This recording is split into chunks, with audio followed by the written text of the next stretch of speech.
to the Weird Warriors podcast. I am Max. I am Rich. And on this podcast, we will be focusing on the Weird War Tales comic book series published by DC Comics from 1971 to 1983. On this episode, we'll be taking a look at Weird War Tales number 22. And before we get going with the issue, Rich is going to fill you all in with an intel report.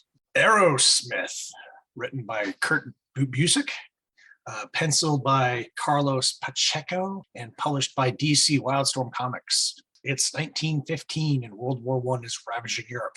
Only in this realm, it's being fought with and by dragons, spells, vampires, and other kinds of magical weapons and beings.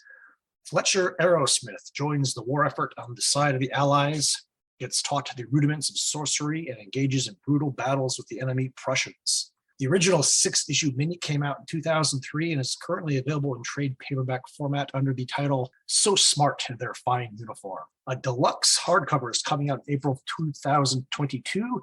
I originally had a different title selected for this episode, but upon discovering yesterday that a brand new miniseries of Aerosmith, Behind Enemy Lines, by the same creative team and publisher has started coming out, I had to spread the word. Go get it, people. Yeah, and Aerosmith is one where I certainly heard about it back in the day. I never got around to picking it up, so I'm psyched that with this new deal that Busiek has signed, I think it's with Image. I don't think it's with DC anymore. It's Image. Yeah, so I'm finally going to be able to jump in on the ground floor with a remastered, unchopped apart, unedited, or re-edited by Busiek version of this series, because that's one I always wish I had read, and now I have a great chance. Jumping on. Yeah, exactly. I have a great chance to actually not miss out this time around and read the continuation at like the same time. So that's cool. So before we jump into the issue at hand, we're going to take a small podcast promo break, and then we'll be back.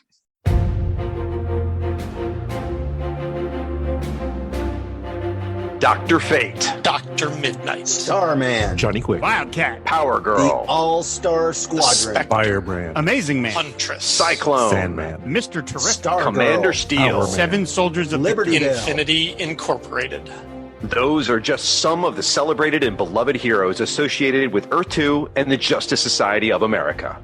These daring mystery men and women banded together in 1940 to form the first super team in comics. They inspired a decades-long legacy of heroes who would follow in their footsteps, and now they've inspired us to launch a new podcast. Justice Society presents a new anthology on the Fire and Water Podcast Network featuring a variety of themed shows with different hosts celebrating some of their favorite comics and characters associated with the Golden Age of Comics, Earth 2, the JSA, and beyond. Join the fight for justice and subscribe to Justice Society Presents on the Fire and Water Podcast Network. And we are back. So, like I said, it's going to be Weird War Tales number 22 this time around. And as is SOP here on the show, Rich is going to hit you with the cover detail. Art by who else? Luis Dominguez. Weird War Tales is in yellow, which is a great match to the orange sky and background on the cover. A group of American soldiers are charging towards the reader, surrounded by explosions and bullet ground strikes. An open-mouthed skull lurks in the sky behind them. The leading soldier has taken a direct hit to the chest, knocking his helmet off. But he's still smiling, exclaiming, "I can't be stopped! Nothing can kill me now!" Behind the soldier, someone is laughing. Ha ha ha ha. Cover date, release, February 1974. Date of release, November 27th, 1973. No Killjoy. Comments and commendations. I love the orange and yellow color mixing on the cover, but there's something about the way the clouds are boiling up alongside the laughing skull that makes it look like Bozo the Clown. The leading soldier looks like he's having the time of his life, which is a bit off-putting, all things considered. I'm not sure if it's the skull or the soldier that's laughing. Yeah, for me, great cover, excellent use of color, as you mentioned. The great big old word balloon not only makes me happy, but provides some needed context to the image at hand, like you said. Without that dialogue, I wouldn't know what to make of this guy. But with everything present here, this one jumps right out and grabs you. And it would have at least inspired, I would think, pretty much any kid to pick it up to see what the heck was up with this guy. So I dug it. All right. So with the cover out of the way, Rich is going to bring us in to the first story in the issue. Wings of Death. 7 pages. Script by Jack Olek. Art by George Evans. Yes, I love me my George Evans. Synopsis. Baron Henri de Seville vows vengeance on the Germans after their bombs destroy his chateau and village. He later broods in the ruins of his home, trying to think of some way to end this accursed war. There is one. Bats. He goes to the closest American unit to volunteer his services to the Allied cause and is told the commander is across the street in the church. But a German fighter has been making strafing passes. He'll never make it. De Seville walks across the street as if the flying bullets were nothing more than raindrops. The company commander thinks the idea of using bats to end the war is nuts, but suggests seeing Colonel Chalmers in Italy. De Seville does, explaining his idea of attaching a tiny firebomb and timer to each bat and dropping them from the sky over Germany. The bats would roost in towers, steeples, and barns throughout the region and cause massive fires. The colonel isn't a believer, but a passing brigadier general likes the idea and authorizes it. Thousands of bats are collected for Operation Hellfire. Placed in capsules, they're dropped from B-17s over Germany. The capsules open and the bats fly off to seek shelter. Towns are engulfed in flames when the timers run out. The Germans are puzzled. It must be sabotage. The American planes didn't drop any bombs. The operation continues until the end of the war. Did it help? Who knows? But a general pays the Baron a visit at his shattered chateau and awards him a decoration from the American government for his contribution to the war effort. After a celebratory brandy, the Americans leave. The Baron overhears one of them wonder how de Seville knew so much about bats.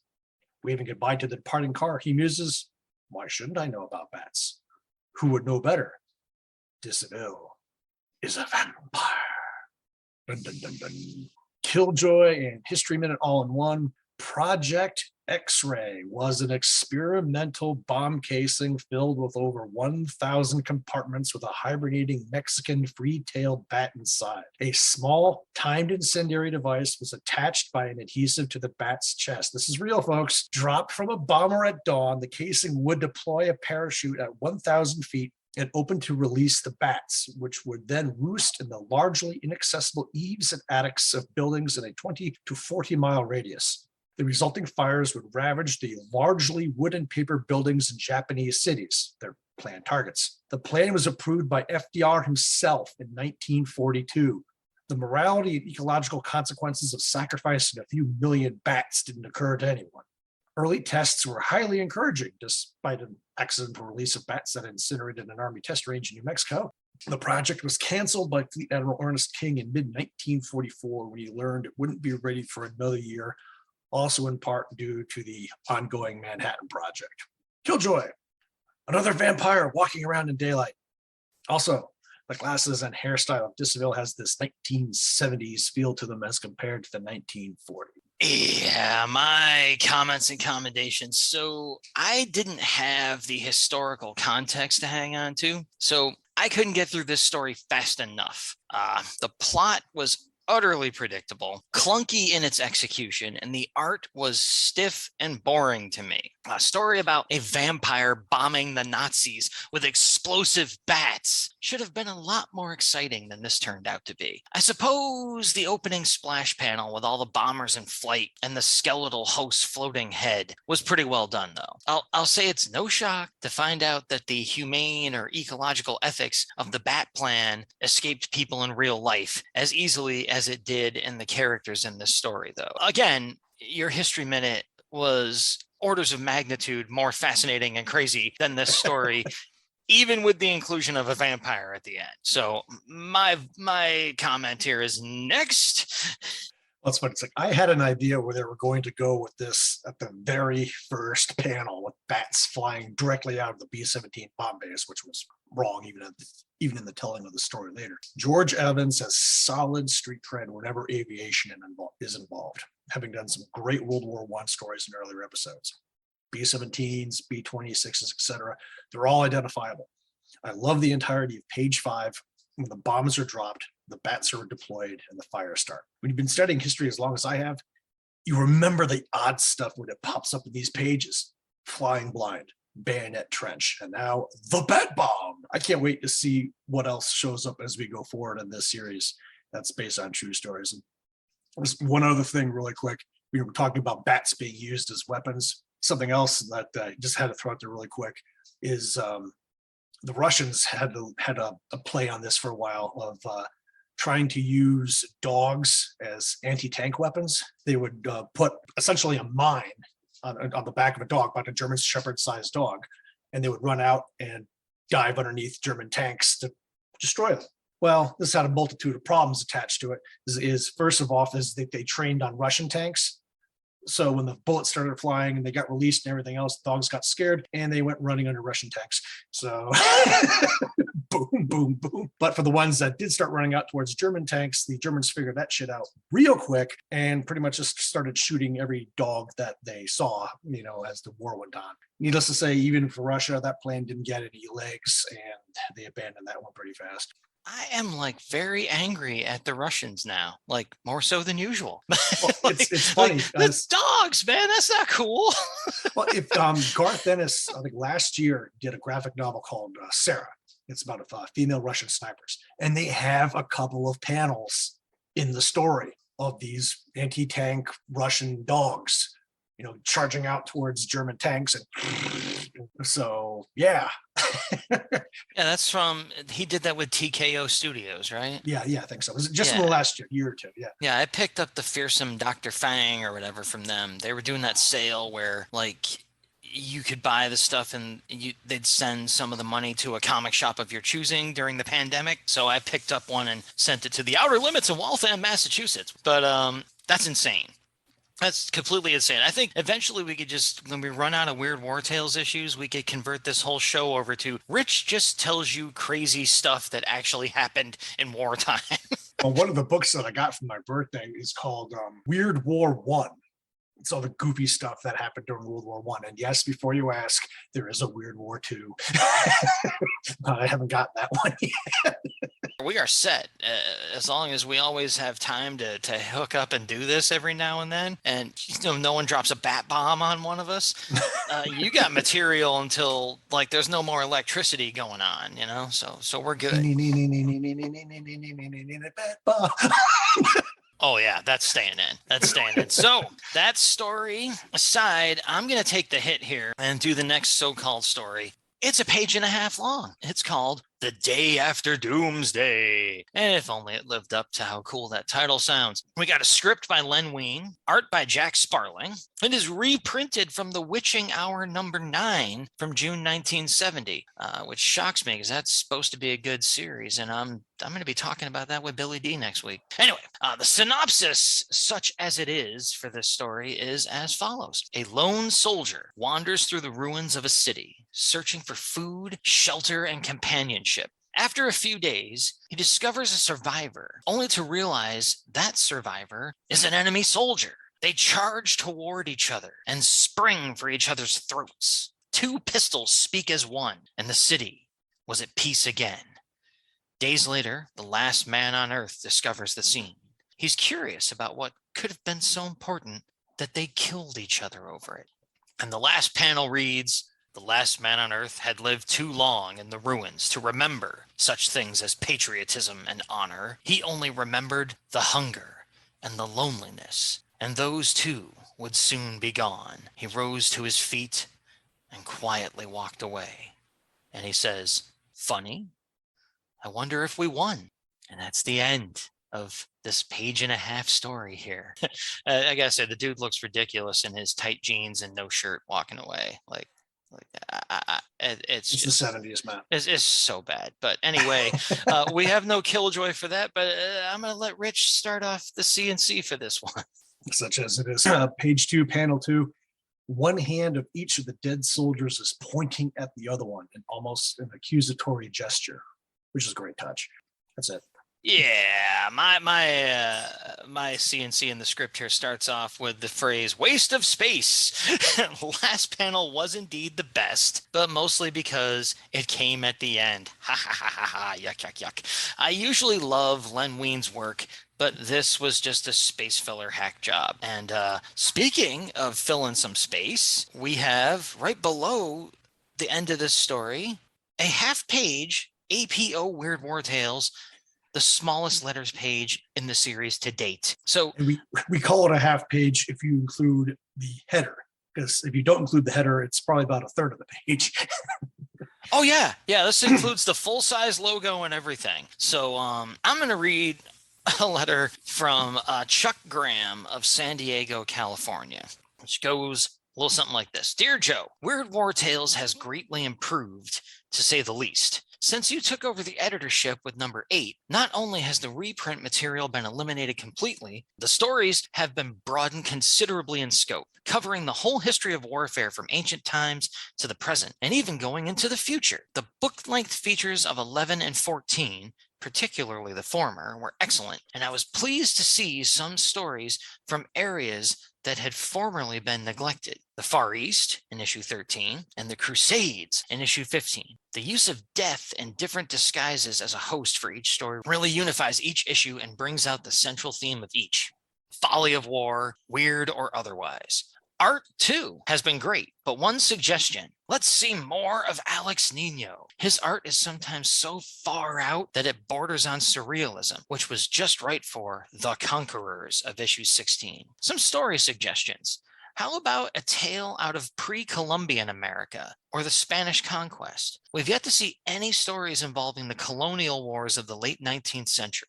Finally, what about some stories not involving the Earth or human beings at all? Stories set on alien planets involving wars between alien cultures. That would add just the right touch of sci-fi to the magazine. And there's no editorial response, so I'll let Rich hit you with his choice of letter. Yeah, well, remember, we just did that one about the voodoo. So that was France and the Caribbean and stuff like that. So that could probably meet his requirement for a colonial war, but whatever. So yeah, my letter, the other letter, is from Dwayne Wills from Weldon, Illinois. Dear Joe, you have stories about the Middle Ages, World War I and II, and the future. Why don't you have some of your writers write stories set in between 1600 and 1900? Just talked about this. Just here in America, there were a few interesting wars that could provide backgrounds. The Revolutionary War, the Civil War, the French and Indian War, etc. One other question. Why don't you put out a 100-page super spectacular Weird War Tales? And Joe responds, as far as a super spectacular Weird War Tales is concerned, have pity. Joe Kubert used up most of the appropriate reprint material when he was editing this mag, and it's too early to reprint any of the new material he did for the comic. So I don't think the time is quite ripe. Besides, if I had to put out any more pages of material, I think the quality might suffer. A tiny letters page, but pretty decent. Letters, and yeah, not bad letters for once. So I'm going to let Rich talk a lot this episode. Believe me, guys, I have a cold all winter, so the amount of sniffing I have to take out on my part's pretty epic. And so we're going to let Rich take you into the final full story in the issue, and it's a lot better than what we just covered. Last Rites for the Living. 12 pages, script by Arnold Drake, art by Tony D. Tony D. Zuniga. It's the cover story. August 17th, 1944, southern France. An American patrol stumbles on a German platoon harassing a group of gypsies. There's that word. Despite the fact the Germans outnumber them 3-1, and that their orders are to gather intel and avoid contact with the enemy, Second Lieutenant Matthew Cogan directs his men to spread out and wait for his signal. His men are unhappy. Cogan is a glory hound, always looking for a medal and a fast promotion. The ambush is a success, and the Germans flee, but not before inflicting several casualties on the Americans. One of the elders thanks Cogan, although questioning his motives. The elder gifts Cogan an ancient talisman. If you hold it up to the full moon, it will reveal when you will die. Wear it and it will protect you until your moment of destiny. But the talisman is not to be toyed with. Live recklessly and it will betray you. Cogan accepts it, still not believing the crazy story. But that night, under the full moon, Cogan is shocked to see his name in the year 1994 appear on the ground before him. Can it really mean that he can't die for 50 years if he keeps wearing the talisman? In the weeks that follow, Cogan puts the talisman to the test, taking greater and greater risks in battle. While Cogan remains unharmed, His unit is taking staggering losses. Summoned to headquarters, the company commander chews him out. Morale is down to zero in Kogan's outfit because of his gung-ho record of taking unnecessary risks and the men he's wasted needlessly. Kogan's dream of glory seems to be slipping away. He decides instead to double down. When German armor attacks the U.S. position, Kogan grabs a machine gun and runs out alone to confront them under blistering fire. He knocks out one tank by jamming the muzzle into the view slit and fires until ricocheting rounds inside kill the tank crew. Kogan knocks out a second tank by lobbing a grenade into the turret hatch before cradling the machine gun and mowing down waves of attacking enemy troops. All the while, he dreams of glory. Suddenly, American air support and artillery arrive on scene. Initially scrambling to find cover, he stops and remembers the talisman will protect him from death. He starts to laugh as explosions erupt all around him. The next thing Kogan knows is the realization of crazy lights in his mind's eye. He can't see, hear, smell, or talk. He's armless and legless, resting in a basket on the floor, surrounded by medical personnel. I can't figure out what's keeping him alive. Kogan realizes the truth. He's a blob, a vegetable. Old comics.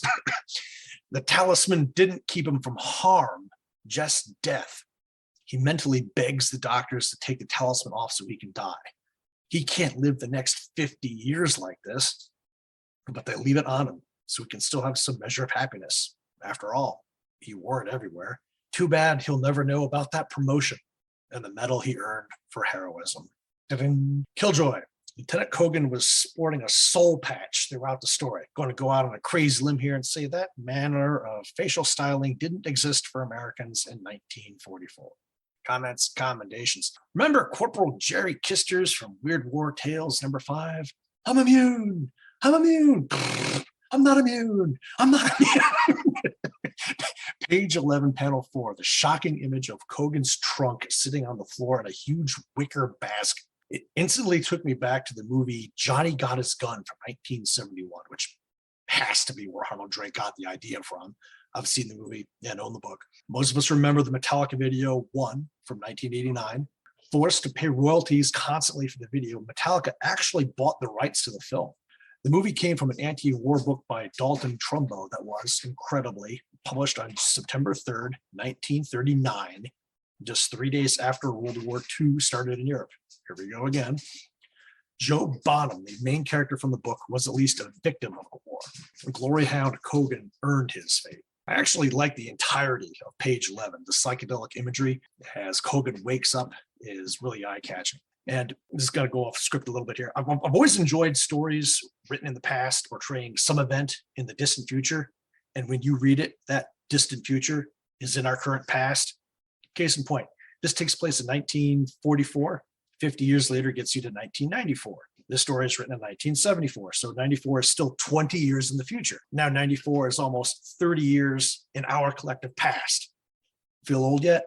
So my favorite cultural example of this is from the 80s animated Transformers movie that starts off with, "The year is 2005. I'm like, ooh, not 2005.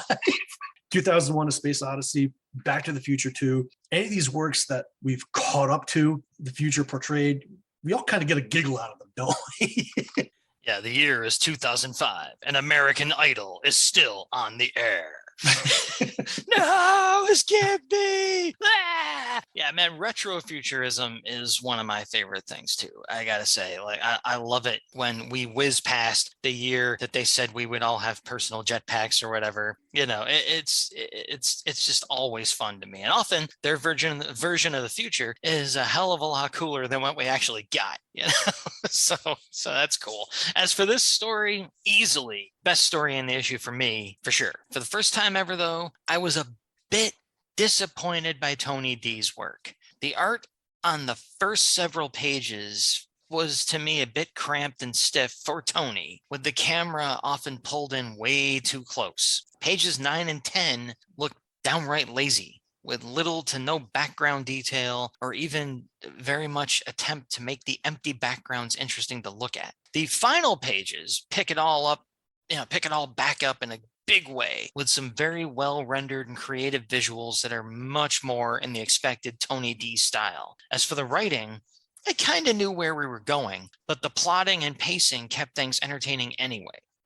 It brought to mind, for me, a favorite story from an old horror comics anthology, probably a Ghost of Dr. Graves, because I was constantly reading these Charlton horror comics back in the day, where a guy takes a charm to give him eternal life, but he declines to buy its twin.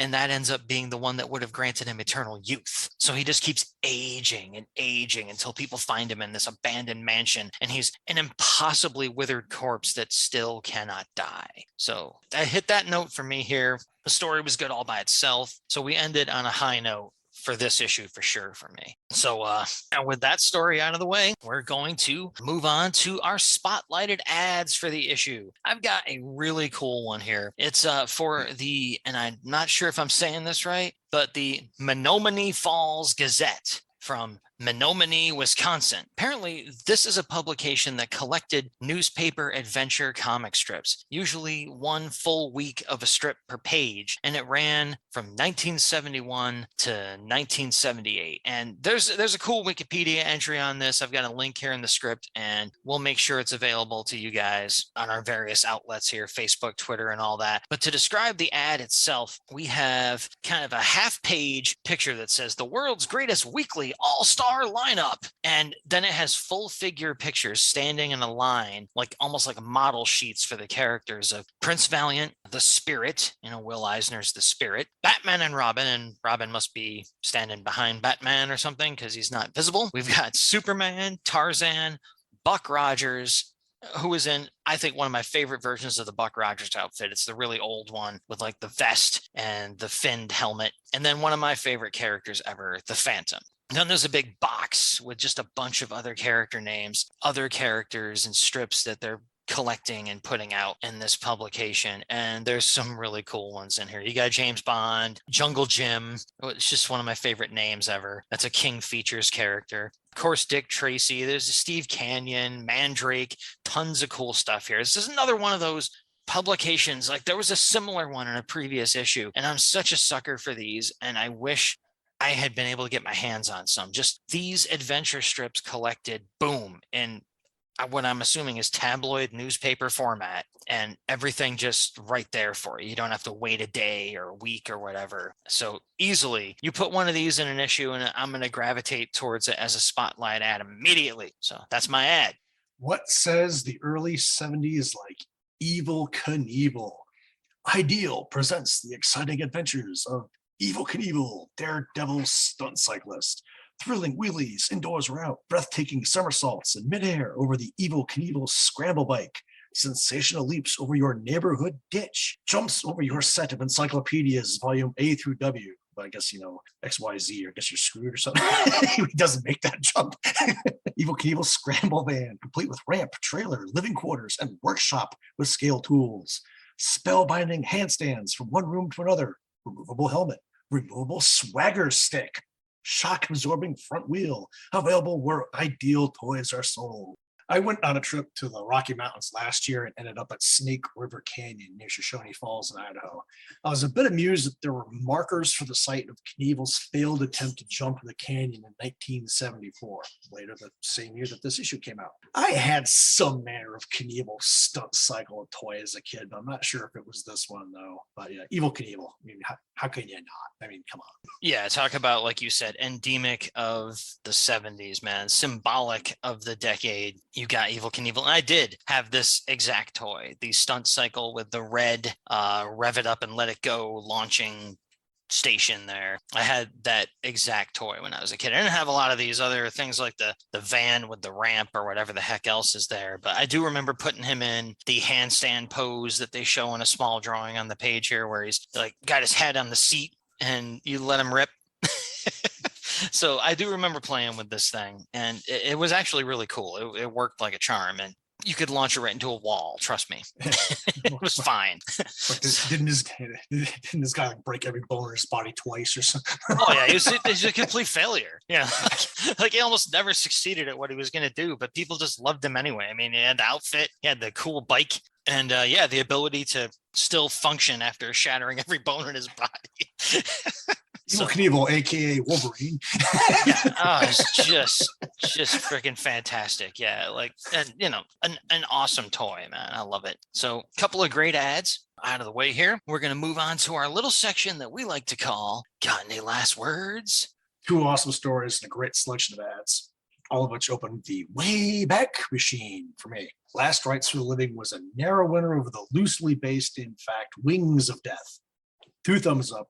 This was a blast. I like this one. And I was, well, I say in the script, far less impressed with this one, but, really only just somewhat less impressed with this issue than you, because I really did dig the heck out of that second story. And I had fun reading a lot of the rest of the content in the issue. So I'm going to change my script on this one and say that this was a fun issue. Just I wish the first story had tighter plotting, more dynamic presentation, and somewhat more exciting art. I know that Evans does like really accurate aircraft, which gets huge points with you. But, for me, this is comic book storytelling, man. Pep it up, change up your layouts, involve the reader visually, like you said in the previous episode, that story art wise was the equivalent of the sound effect that goes kaboom.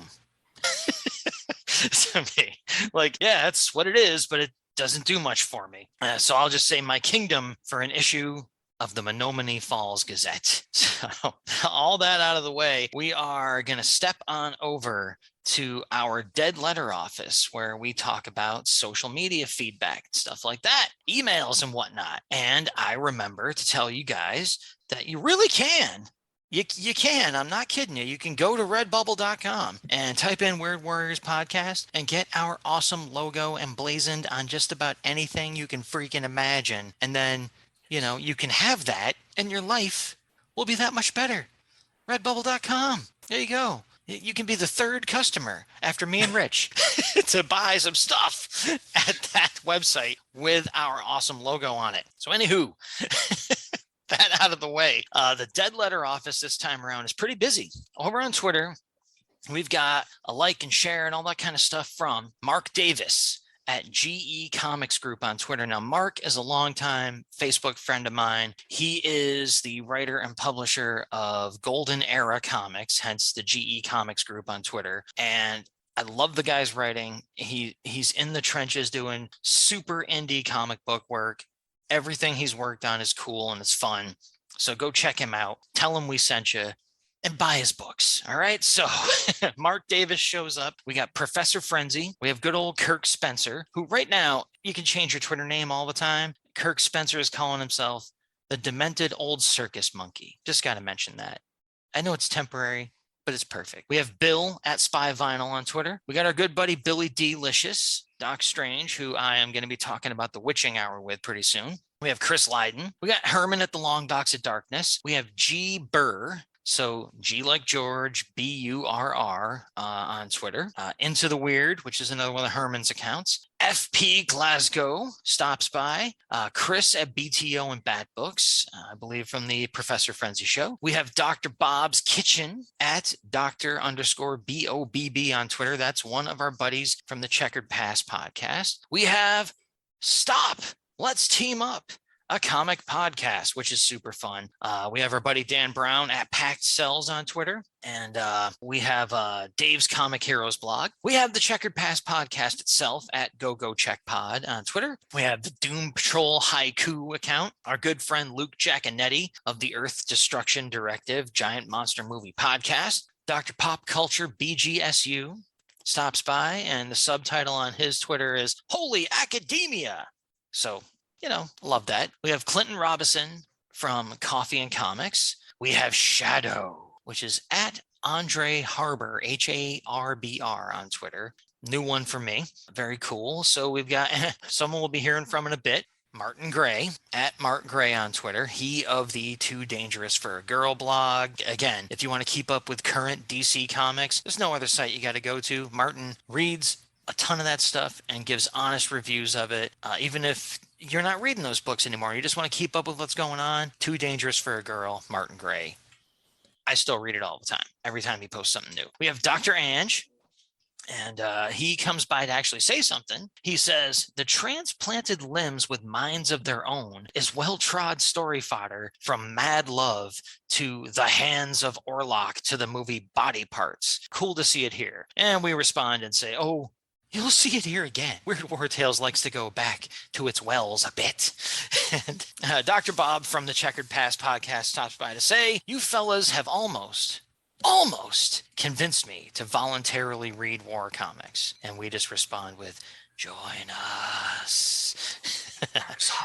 Do it. Yes, come on, guys. Don't stop with GI Combat 119. I know Hardly Haunted Tank. Yeah, they had to read that with us, so they, it's probably made them gun shy. But come on, guys, it's safe. We won't be there every time you read a war comic, all right? So over on the swampy waters of Facebook, we get some love from good friends Kurt Matilla, Peter Watson of the Earth 2 podcast, our good friend Lee Sullivan, who has actually made an appearance in APO Weird War Tales over here in the podcast and in the publication, our new friend Bill Mooney, Herschel Mimis, my longtime internet buddy Ken Boutillier, and we got a comment here, a very helpful one that led me to something really cool from Tim DeForest on Facebook. He says, the Strange Sports Stories issue you saw in the ad for this issue of WWT was a fun one. Here's a review. And Tim links to his own blog, which is Old Time Comics and Radio. And again, we'll put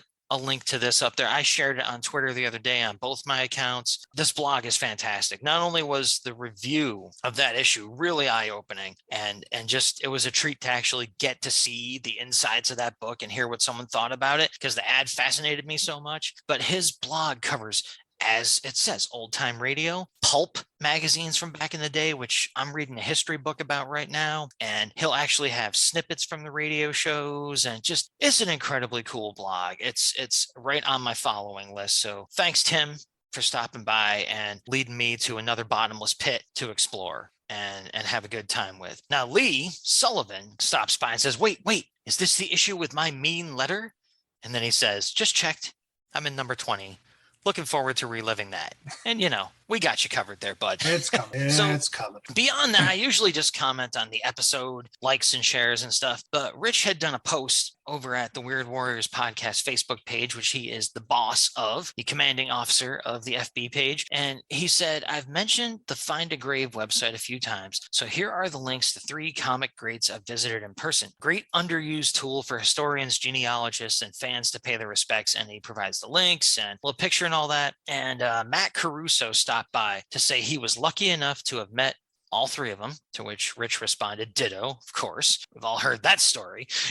And, Matt says, if you ever want me as a guest, I can talk a little, not a lot, about what Infantino told me about Bill Drought and the Filipino guys. Hey, someone else wants to come on the show and talk a whole bunch so I can do even less, I'm open.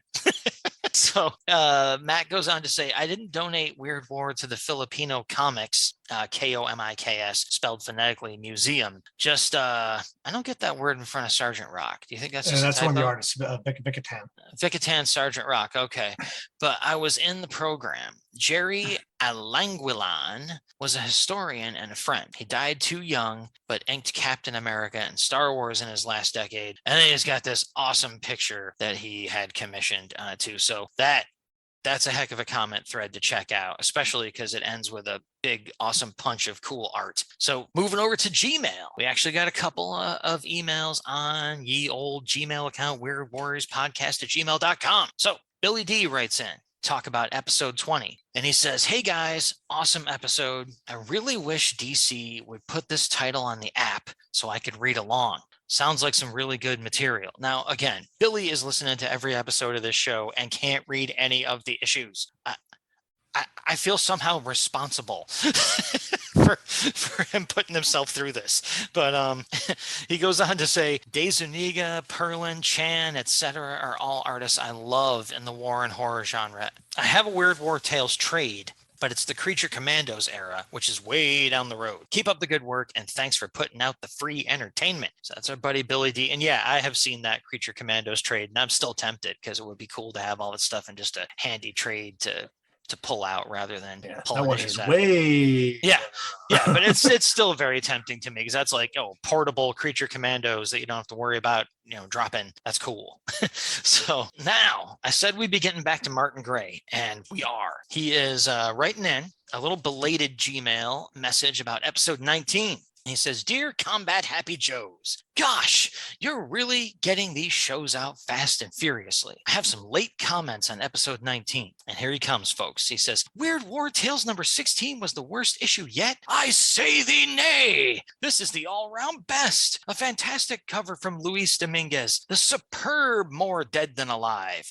Our climactic pick of the Doctor waking up with her new body is the creepiest issue of the run to date. A fun future shocker in The Conquerors. So the vampires had sunblock. Go with it, he says. With lovely Alex Nino art, more marvelous Nino visuals and evil eye. I'm fine with the Romani kid being a witch. Some kids are naughty. I honestly think this is a great issue. I can't wait to hear what the parenthetical statement by Martin and not me. He says, I can't wait to hear what the often vile and stupid contemporary readers thought.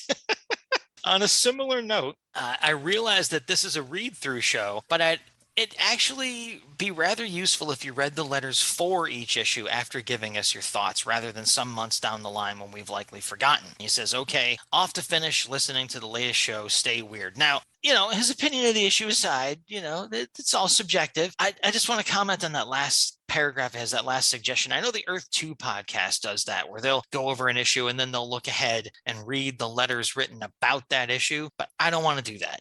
I want to do this like what I think we're trying to do here is recreate the experience of reading these issues as they came out. So you're reading letters for an issue that came out a couple of months ago or whatever, and I want to hit it that way. I like what the Earth 2 podcast guys do, and I'm not just saying it sounds like too much work, but it also, that's my first thought, of course. I'm going to that first because I'm me, but I really like the recreating the experience of reading the letters in the issue that we're talking about, that's on the table in front of us, so to speak, and all that. So, I mean, write in and tell me if you disagree, people, but I'm probably not going to change my mind. So, and just to agree with Martin, More Dead Than Alive was superb. It was far and away the best story in the book.